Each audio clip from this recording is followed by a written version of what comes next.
اللہ تعالیٰ بھی جو کہتے ہیں نا یہ اقیم صلاح کہ یور صلاح is like a pillar in your life, which means کہ تمہارے ٹاسکس، تمہاری میٹنگز، تمہاری پریزنٹیشنز، تمہارے اسپورٹس ایکٹیویٹیز، تمہارا فیملی ٹائم، ہر چیز موو کر سکتا ہے. جو چیز موو نہیں کر سکتی وہ تمہاری نماز ہے، because it's a pillar in your life, it کی ناٹ موو. تم ہر چیزوں کو شفٹ کر دینا لیکن کبھی نماز کو شفٹ نہ کرنا.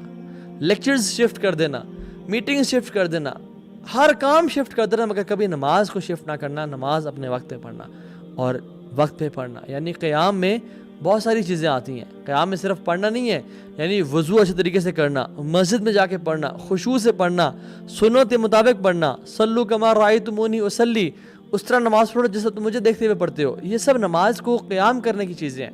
اگر پلر نہ ہوں تو گھر کی تعمیر کھڑی نہیں ہو سکتی، گھر کی جو عمارت ہے وہ کھڑی نہیں ہو سکتی. So pillar is in the house, right. آپ صوفوں کو اٹھا کے وہاں آگے پیچھے کر سکتے ہیں، آپ لیمپس چینج کر سکتے ہیں، آپ ٹی وی کو اٹھا کے شفٹ کر سکتے ہیں، but can you move a pillar? You can move a pillar, right, because it is standing and it is the Imad of that house, it is the basic foundation of that house, right. نماز جو ہے نا واللہ آپ اپنی زندگی میں نماز کو سیٹ کر لیں، آپ کی زندگی میں تمام چیزیں انشاءاللہ سیٹ ہو جائیں گی.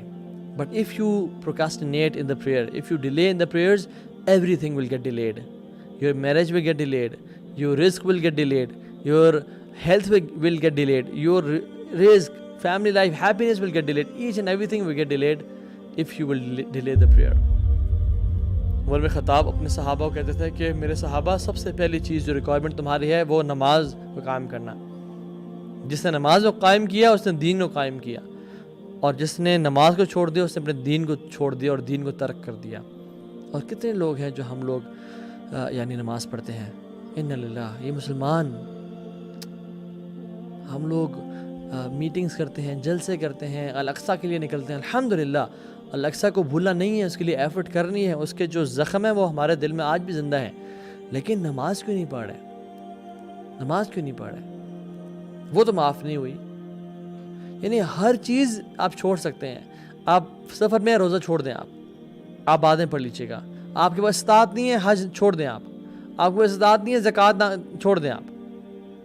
بٹ اگر آپ بیمار ہیں یا جنگ میں ہیں یا کسی بھی سفر میں ہیں یا کسی بھی حالت میں ہیں، آپ نے نماز نہیں چھوڑنی. کسر اللہ نے کر دی، 2 نمازیں بس میں جوڑ دیں سفر کے، لیکن چھوڑنا بالکل نہیں ہے. It is not a point in a believers life کہ وہ نماز کو چھوڑ سکے.